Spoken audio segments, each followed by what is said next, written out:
How you guys? You can never get enough of the Word of God. You can never get enough of reading and studying the Word of God. I'm about to get fat. I'm about to get plump. I'm about to be so stuffed, that it's gonna be rolling, condo. It's gonna be rolling all over the place. But I want to share something with you guys, and it's a history about David.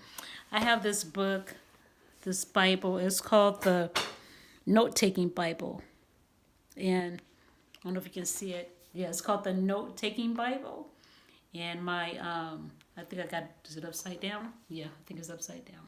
Yeah, I got the Note Taking Bible, and my cousin purchased this Bible for me. And this Bible is really good. It breaks down the Word of God so you can understand it. So I want to share something about David. It says, a summary of David's life. And it says, David, son of Jesse, was king over Israel. The length of his reign over Israel was 40 years. Remember, I told you guys that Israel was in Africa. Now they changed the name. When you Google it, it's on the coast of Africa. Okay, was 40 years. He reigned. He reigned in Hebron for 7 years, and in Jerusalem for 33 years. All of these cities, Jerusalem, all of these places were in Africa. Yes. He died at a ripe old age, full of days, riches, and honor. And his son Solomon became king. Became king in his place. As for the seven, as for the events of King David's reign, from beginning to end, note that they are written in the events of Samuel. Yes, because Samuel is the one that went to David's dad's house, which is Jesse. And he anointed David, but David had more brothers. And David was the youngest one. He was out in the shepherd. He was out in the tending the sheep and the flocks, while the larger brothers went off to work and do other important things. So yes, so it says here that as for the events of King David's reign, from beginning to end, note that they are written in the events of Samuel the seer.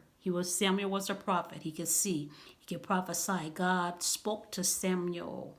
God gave Samuel messages. Samuel was the mouthpiece of God. Samuel was the voice for God, especially when it came to selecting kings to rule over the people. Okay, and it says here, I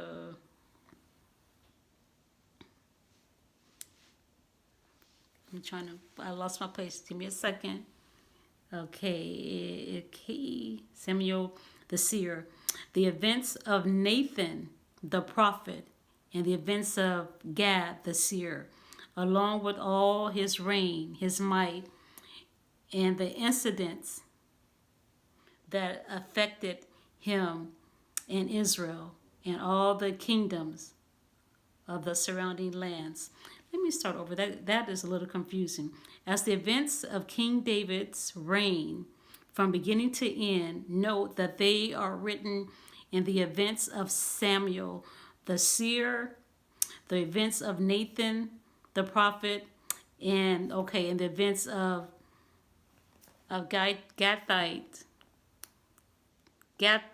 the seer, along with all his reign, his might, and the incidents and that affected him in Israel and all the kingdom of the surrounding lands. Okay, so just want to share that with you about King David.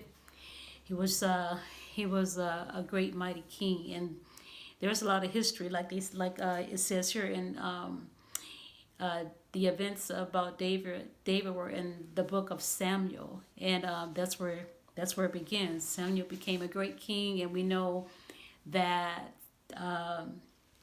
we know that David had slew King Goliath. He was a large Philistine giant with a one smooth stone and a slingshot, because everybody else was afraid of this big giant, but little David, he said, I'm gonna take you down with my slingshot and my rock. Ishandobosha. He wasn't afraid, and God already knows the ones that He's going to select. God already knows who the ones that are capable and those that are powerful. God already knows. He knows while you are yet in your mama's room, your mother's belly, that He knows that what and who is going to be what. So I just want to share that with you guys. King David, he was truly a king, truly a king, and he was an honorable man. But we're gonna talk about the honor. We're not gonna talk about other stuff that he did. But anyway, hope you like this video. God bless.